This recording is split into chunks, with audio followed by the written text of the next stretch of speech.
Well, thank you everybody for attending this evening. This is our May session of Wargame Wednesday, and we started this, for those of you who haven't been here before, we started this last year as kind of a community building effort within the wargaming community. We have probably the highest density of wargamers in the DMV of anywhere in the country, perhaps in the world.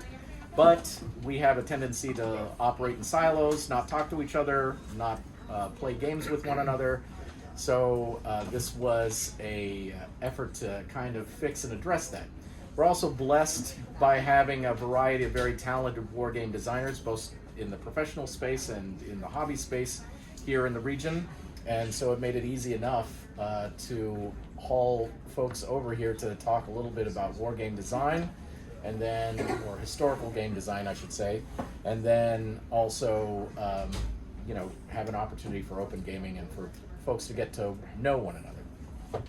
This evening, we are joined by Ryan Heilman, who is the one of the designers of Brave Little Belgium, which is an award-winning game, kind of an introductory game about the First World War and Belgium's resistance to the Germans.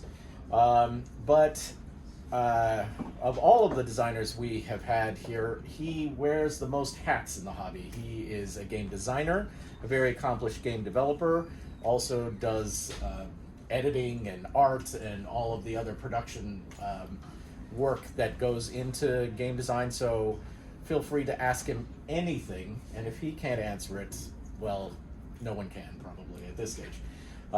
So we're very excited to have him come this evening to talk a little bit about Land and Freedom, which is a new game that he helped develop. There are copies on both sides of the room, and a very intriguing take on the Spanish Civil War, one that removes the fascists and allows you to focus on the rivalries within the Republican forces.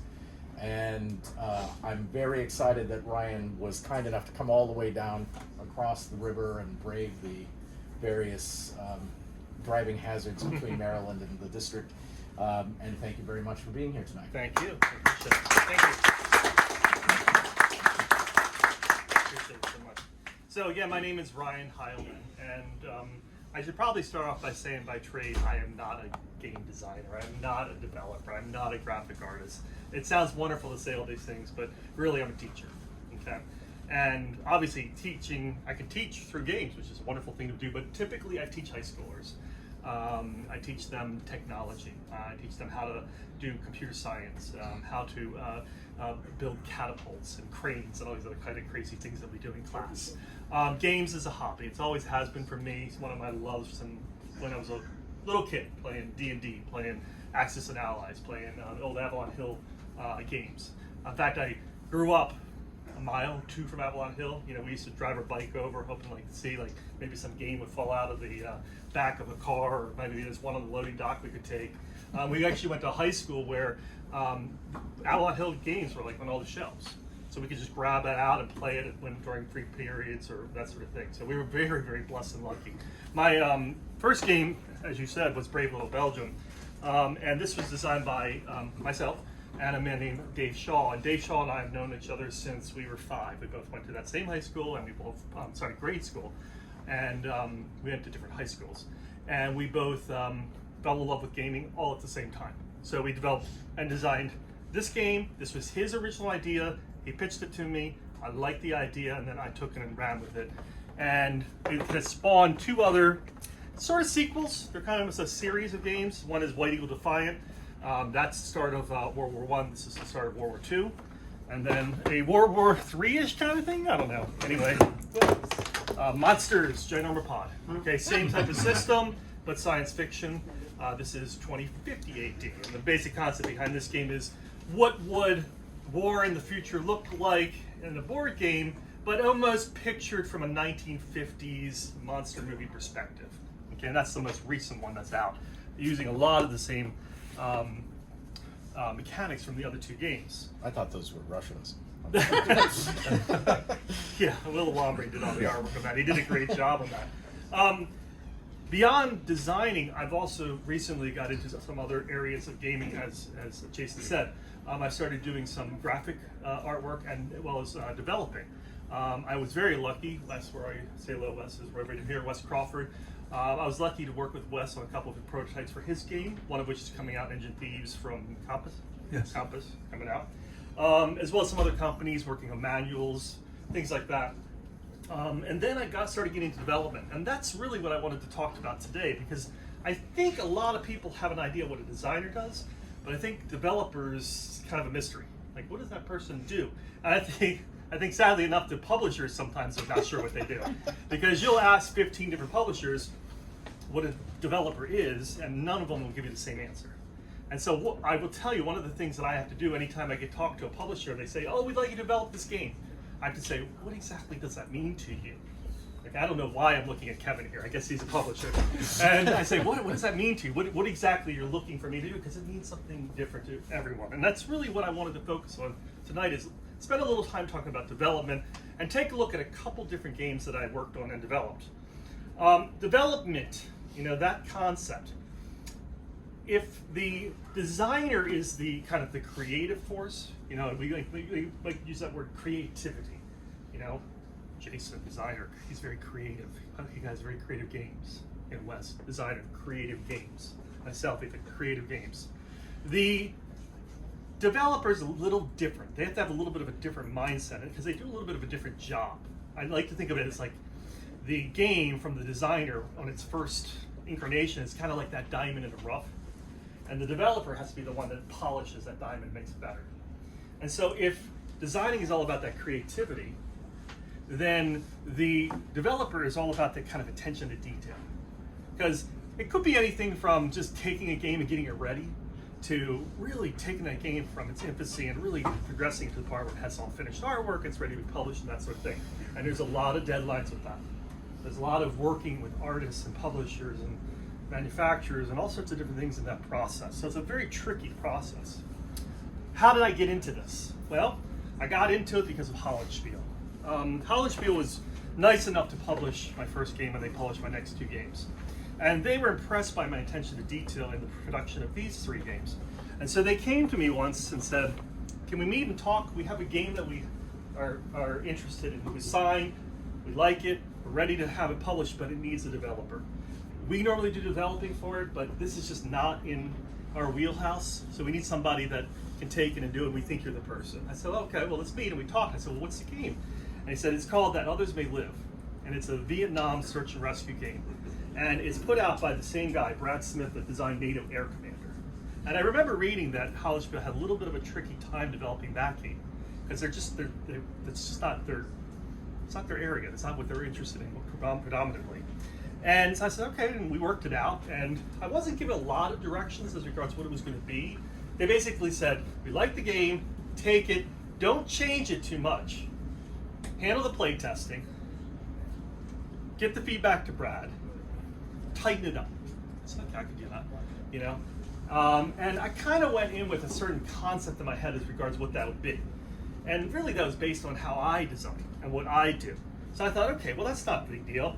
I'll just do the play testing, get the feedback. Maybe there'll be some minor changes I need to make. Come on, guys. Yeah. Breaking all the stuff. Really doing like small, incremental, tiny changes. It's how I teach my kids at school. Problem solving, or debugging. If you see a problem, figure out what the problem is, make one change. Don't make 30,000 changes and then hope everything's going to work. Make one change and then, okay, did that work? Yes, it worked. Make another change, etc., etc. And so that's how I really went into it. And once our first round of playtesting was done, we got the data back. And within a day, I talked to Brad and said, "Hey, have you looked at the playtesting? What needs to be changed?" He's like, "Oh, I already made a bunch of changes." I was like, "Oh no, what's going on?"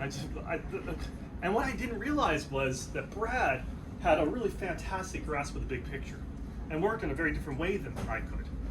He could take the data, make large changes, much larger changes than I would even ever be brave enough to do, and come away with a fantastic product still. So I realized what I had to do in this situation was I had to kind of step back a little bit. I had to be that kind of facilitator. I had to provide the sandbox in which he could work and provide little key feedback every once in a while.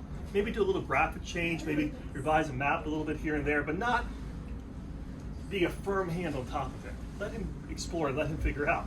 And we did that. We did one out of change, slightly modified version, more play testing, got some more feedback.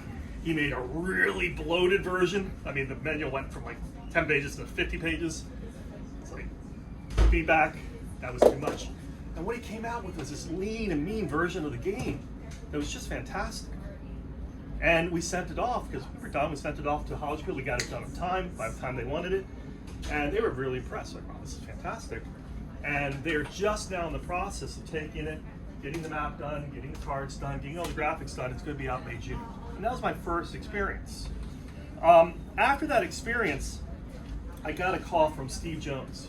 And Steve Jones runs Blue Panther. If you don't know Blue Panther, you probably will, because they're involved in everything. A bunch of these games up here are all Blue Panther.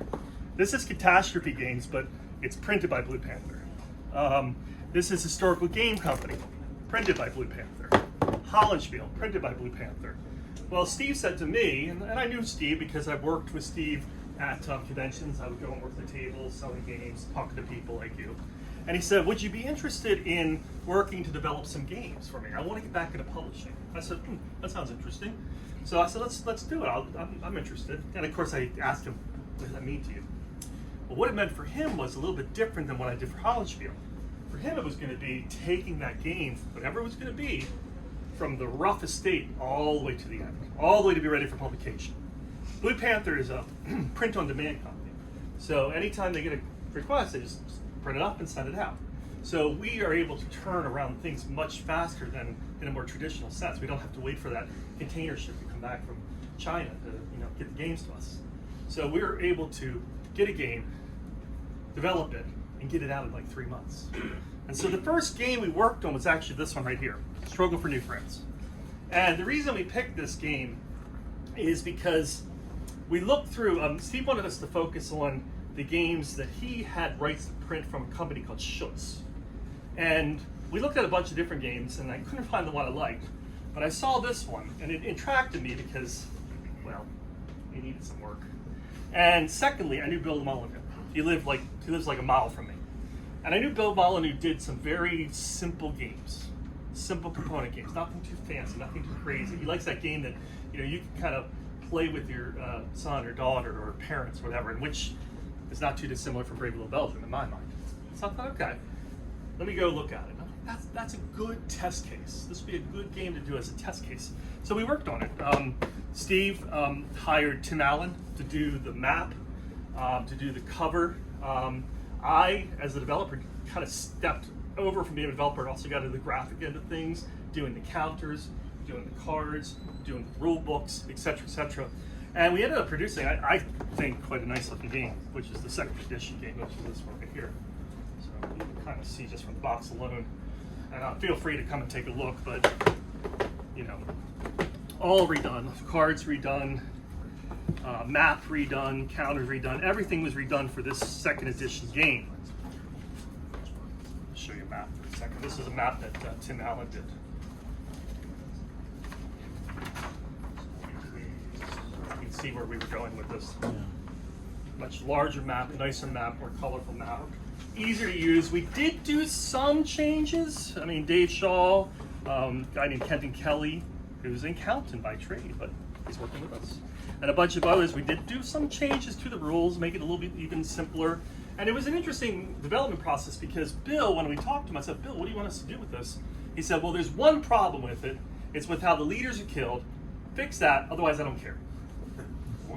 So we just kind of had free reign to do what we wanted to do, which was really different than what I had done with Brad. So it's like every one was just a little bit different, but we came out with a very successful and beautiful second edition. Around the same time that we were working on this, and it only took us like 2 months to put that together, we were looking for additional games. And I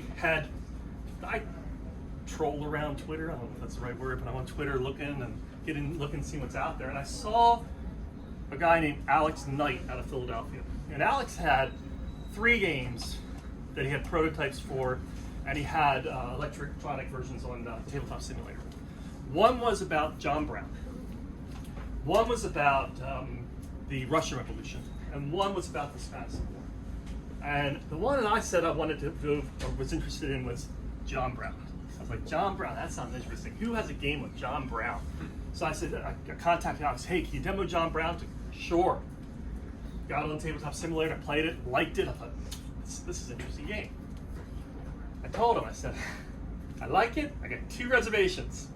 And he knows this, I've told him this many times. I said, it only covers up to the events prior to Harvest Fair.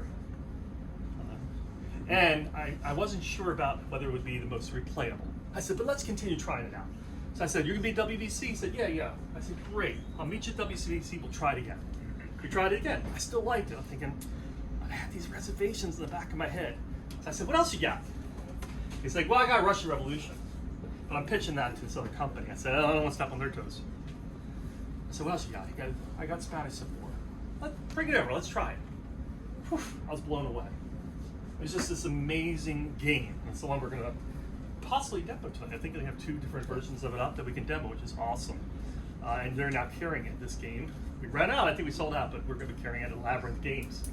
And it just was a really interesting new take on a historical topic. I mean, I recognized a lot of mechanics in it from other more Euro type games. There's tableau building, there's a bag of glory, you've seen these things in other games, but he was doing something very unique in that it was a game that is co-op. It's 3 players. If you defeat the fascists, then only one of you can win by controlling the government and getting the most glory. If the fascists defeat you, then you all lose. So it's like semi-co-op. So Alex was fantastic to work with. He was much more hands-on. He wanted to be involved in all of it. And I've been told that as a developer, I'm a little bit unique because I'm constantly in contact with the designer. I'm constantly in contact with all the artists. I'm constantly in contact with publishers. We're working all together. I'm getting feedback for all these people. And I'm the one kind of coordinating it all.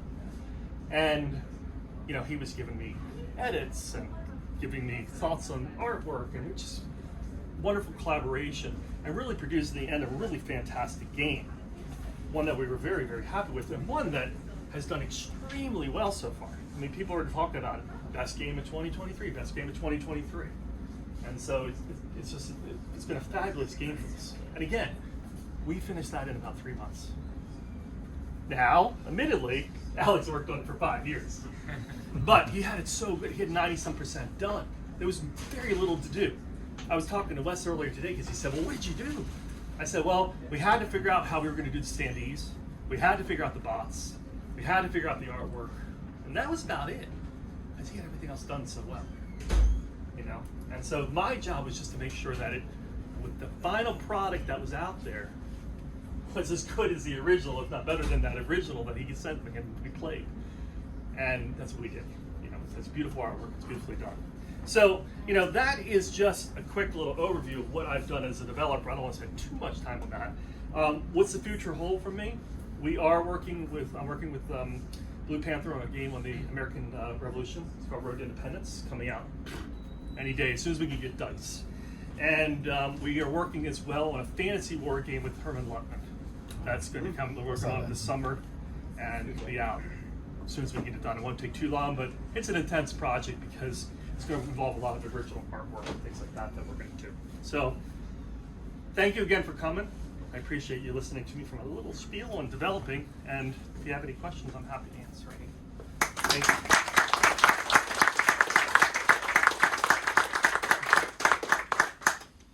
So since I stand up here, I always take the first question. Okay, it's not sure. fair, it's just how it goes. I'll tell you one question not to ask me. Okay. How do you make money in this business? Start with it's a large portion, whatever, however that book goes. Yeah. So I'm curious. You've worked with a number of different designers now, Mm-hmm. and it sounds like they have different styles. They do. Would you say that as a developer, your work is adaptive to both the company and the designer, or are there core approaches and lessons that you apply to everything you do in development? I find that there's certain things that are core. I feel like I got to be organized. I feel like I have to have that communication with all parties involved. I'm not that developer that's going to say, okay, I like your game, I'll see you in about a year, and you won't hear back from me, and it'll be done at some point, I'll get back to you. I really like to work with the designers and work with the publishers. Having said that, I find that I have to kind of be a little flexible and adapt to what their needs are. You know, I don't think the one with Brad Smith would have turned out as well if I hadn't been able to. Or with Alex, if I have had a firm hand and said, Alex, don't be like this or this or this or this, it wouldn't have worked out. Because he already had a fantastic game and he had a great conception of what he wanted. And so I find that you just need to be a little bit adaptive and work with them on these things. Terrific. Yeah. Okay, so as folks have questions, raise your hand, state your name, and we'll take it from there. Sir. I'm Nick. Hey, Nick. I listened to Alex Knight's interview with Beyond Solitaire. Yeah. And he talked about how part of the process was whittling down the number of players. Yes. Because originally there was up to 5, because there would be the 3 Republican factions and then 2 fascist factions. Was that something that you worked with him on? No, by the time I saw it, that had already been whittled down. Okay. So, I mean, from what I understand in speaking with him about his process, he does not come from a specific war game background. And all the people that he was playing with in Philadelphia were more Euro-type players. So I think that's why some of the mechanics have creeped in like that. But by the time I saw it, he had already had the fascist deck, the 3 players, etc., etc. I sometimes am a little worried about a 3-player game, to be honest with you. It can be a little bit of a weird number. And that was one of the reasons why I said to him, we have to be able to play 1 to 3. And so that was one thing that I was insistent on. That was one thing I wasn't flexible about at all. Now, he amazed me because I didn't know how we were going to get bots. I've never done a bot. I don't know if you've ever done it. Not easy. And I thought we were going to have to go hire someone to make this bot. I didn't know what I was going to do. And then he called me one day and he said, oh, I have the bots done. Really? Wow, okay. And we played it and it worked beautifully. Simple, beautiful implementation. So he had done a lot of that in the 5 years previous. So. Yes, Wes. Yes, Wes. How did the end come to be? The glory bag, where you're drawing something out at the end and you're hoping to have a lot of your own chits in there to up your odds? Yeah, again, that was already baked in by the time I Mm-hmm. stepped in. But there are other games that are similar to that, so I'm sure he was inspired somewhat by some other games that have glory bags like that. But it was a nice way to incorporate that into it and make it so that you could figure out who would win at the end by whom has the most glory. And you really do have to be controlling the game throughout to get more of your tokens in to then be more likely to pull out. But there's still that chance that you'll pull something else out at the end. It is a little bit random, and well, luckily it's not a long game, so you can just set it back up and play again. You know, but yeah, that was pretty much baked in at that point. It's Ben. So you have a lot of different time periods and a lot of different conflicts on that list you just gave, stuff you worked on. How do you, what interests you? Like, how do you choose from conflicts? Yeah, that's a good areas? Is question. it something that hasn't been done before? Or? That's a really good question. So, my background was actually in history. I was a history major. I focused in ancient studies, actually, particularly Greek Bronze Age. So I went to school for archaeology and art history. So that was kind of my background. Then I had a background in museums. I worked for museums for about 9 years. Between working for companies that help museums as well as museums themselves. I worked at the Walters Art Museum in Baltimore for a long time as the assistant registrar there before becoming a teacher and teaching history. So I have a broad knowledge of art, history, that sort of thing. My goal always was when I'm looking for a game, and I am looking for games, so there are so many games. Come talk to me. I am looking for games to continue to publish because, you know, we are going to continue publishing. Steve is continuing to publish games. I'm always looking for something akin, in many ways, to Brave Little Belgium. Something, a topic that's less frequently done. Or, if it is frequently done, it's got to be some sort of new mechanic.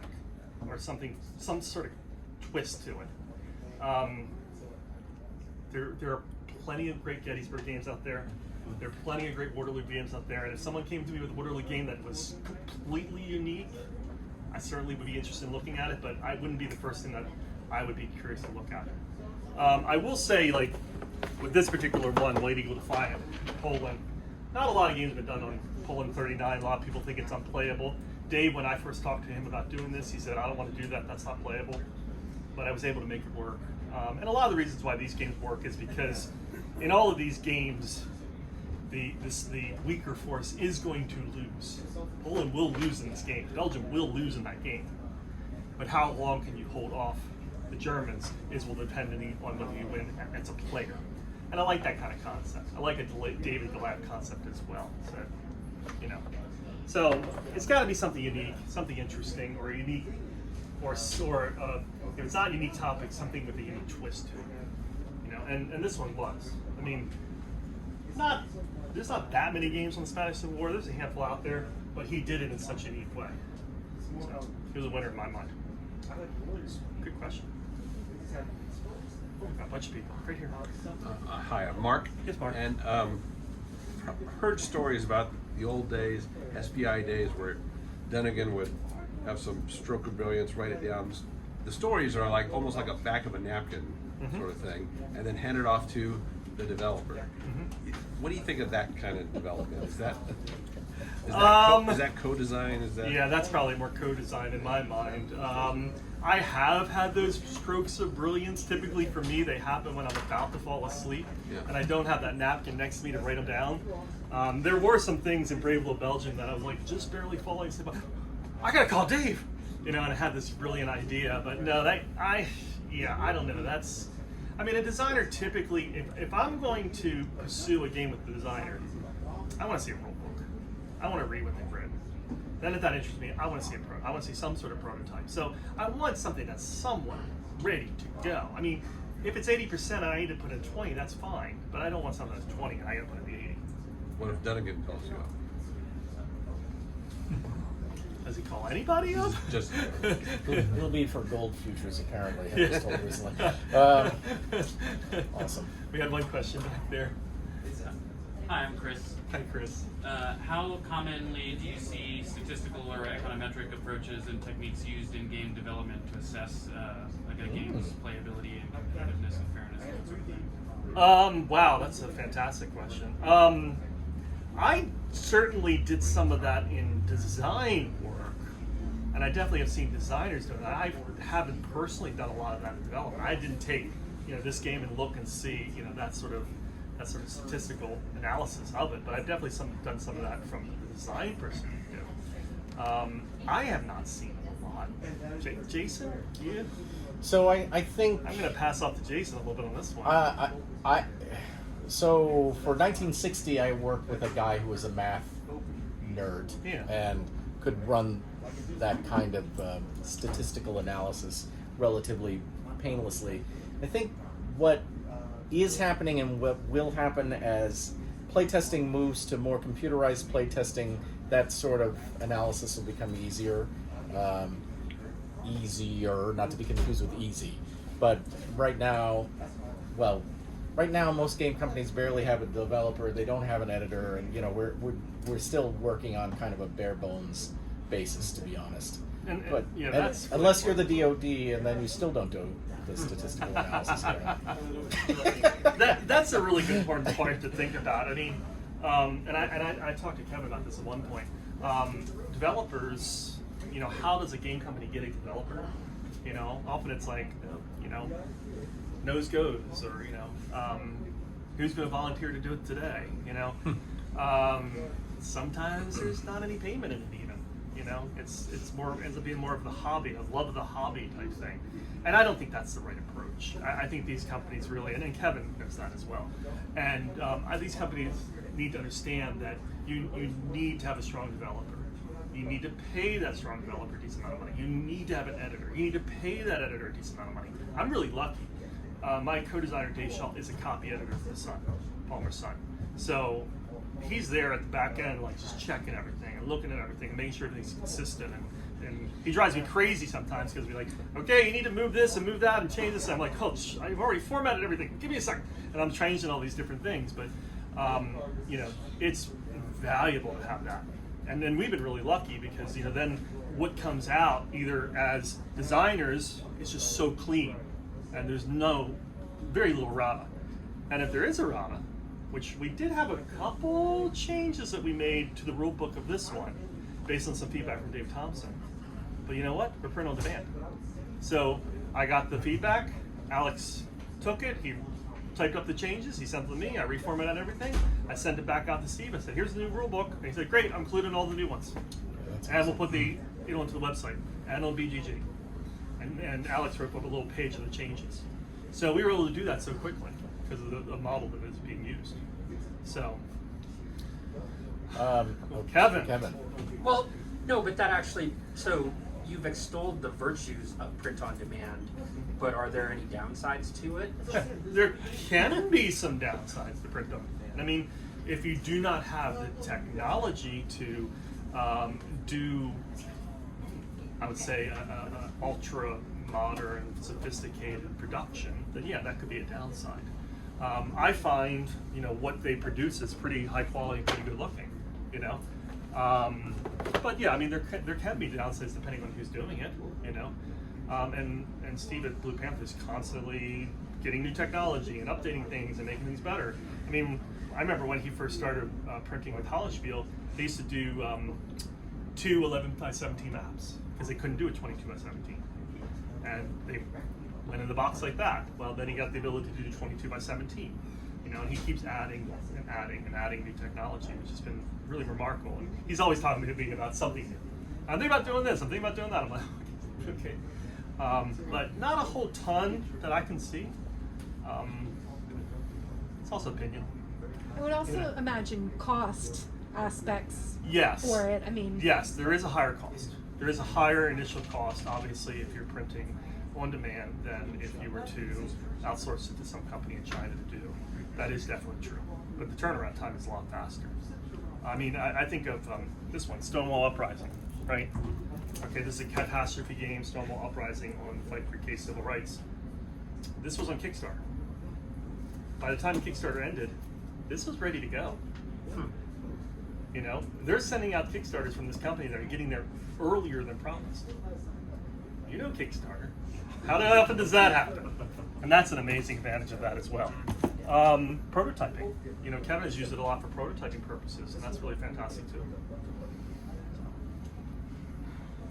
Yes, I feel like I need to look at the camera and go, "Steve, yes, give me a raise. I'm helping you here." What is your? Oh, I'm sorry. That's good. What's the draw to asymmetry? Yes. And what is going to be the third in your series of Germans Crush Us? Well, it's this one actually. It's the monsters crushing us, the giant ants, the giantess. I don't know that we're going to do another a Brave Little Belgium David Goliath game. I think that might be it for me. Dave has a bunch of other ideas. People have come to me and say, "Hey, I got this idea." I'm like, "Hey, run with it." Yeah. And I'm not going to stop you do it. If you think it'll work. Yeah, that's a really good question. Asymmetry. I do like that concept. I like the fact that each player has to be thinking in a different mindset, in a different way on how to win. It's not like chess where it's same pieces, same movements, whatnot. Obviously, the Belgians, the Brave Little Belgium, much smaller force. Reinforcements don't come in until much later to even help. The Germans can just come in and crush. They had some good forts, and they had some other things for them. But I like that concept. I'm not saying I would always do that concept, certainly. Seems to be creeping into other things that I do, so, but I certainly have a bit of a fondness for it. I mean, games that I play, I have don't become a developer, don't become a designer if you want to play games. Okay? I'm going to tell you that right now, because once you start designing and developing a graphic, you don't have time to play games, feels like. And so I have a Wednesday night gaming group that I meet with, and I haven't been in forever. But when I do go to them, we don't play a lot of war games. A lot of them do love war games. Sean Drullinger is part of that group, and he just developed Point Blank. You've seen it's a card-driven, not card-driven, it's a card game. It's a card war game like, what's the old one? Up front. So we have war gamers there, but a lot of times we play more Euro-type games, and there's a lot of asymmetries in them, so I think that kind of creeps in as well. Fair. Yeah. Wes, did you have a question? Oh, well, two things. One, the question would be, what about titles for the games? Do you go through process of that? Then I just want to make a quick comment.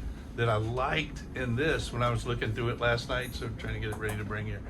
And they have that, what do they call it, a QR code at the end? Yes. That goes you to You're a talking about Land of Spotify Freedom. list, Mhm. and the music he actually put together, actually, I mean, it actually enhanced the experience of reading through it and think everything. I stole thought that from that's still somebody.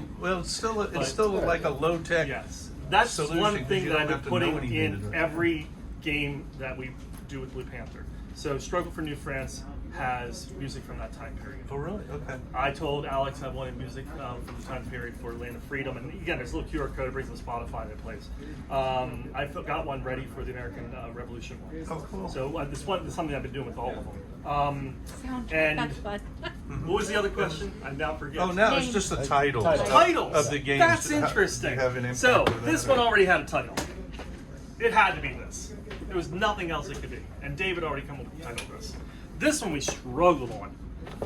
Really struggled to come up with a title, but we eventually did come up with something that we felt worked. I like the idea of White Eagle Defiant. And then of course, right when we put this out, another company came out with Poland Defiant. Well, that happens sometimes. This one, I could not come up with a title for this one to save me. I think it was originally called Last One Standing or something. I just could not come up with a title. So this is all Amabel and Mary Holland. They came up with the title of this one. So other ones, yeah, we discussed, we talked. You know, obviously the Stroke for New France was already there. We had a little underlying thing. Land of Freedom. The reason it's called Land of Freedom is because Alex was inspired by the movie Land of Freedom about that period of time. I think it's Ken. Anybody know offhand? I would say it's Loach, but I could be wrong on that. It's a. Can I follow up with that then? Are there any copyright issues if there's a movie or a book and you name a game after it? I don't know of any. It's a different kind of. Yeah, I mean, we were fine with Land of Freedom, so I don't. I'm seeing Jason shake his head no, and I'm seeing Kevin shake their head no. So, Unless Disney owns the original. you know where I've been getting some ideas for names of games recently, and this is horrible. ChatGPT. I'll put it like, give me 10 names of a game for, like you and I. You know, we're talking about a game. Wes and I are working on a game on the hunt for Lincoln's Killers. Give me 10 titles for a game about the hunt for Lincoln's Killer. And if Manhunt, Pursuit, One Boost Trail, pop up all these, I'm like, oh, and then I'll take it. You know, we did the same for the American Rev one we were looking on. I put in a bunch of things and I threw out some ideas, and they threw out some ideas, and we eventually came to Road to Independence. So, but It's okay. gives you ideas, even That if they don't. chatbot's going to put you out of development work. Well, that's true too. I could just say design a game for, and it would give me the whole game. You know. So, other questions? Yes. Would you consider Land and Freedom a political game or a war game, or do you think that distinction is sort of pointless? Oh man, you're putting me on the spot tonight. We talked about this earlier. I know we did talk about this earlier. This is very much a political game. Alex is a political person, and that you can feel it in this game. And the games that he does all have some sort of political activist types of context to them. You know, John Brown and Russian Revolution and Land and Freedom. This one's an interesting because the left-hand side of it is wargamish, and the right-hand side of it is not. It's all political. Of course, I'm standing next to the master of political games right here, so he's like looking around, going, you know. So, is that an important term? Probably not. I mean, is it a conflict simulation? Is it a political simulation? Is it a historical simulation? Is it a war game? You know, I don't know that that is necessarily important, and they're probably just arbitrary categories at this point. You know. Or we could steel cage match it. Yeah. Kevin, come on. I'm ready to go. Well, thank you so Thank much, you. Ryan. That was fantastic. And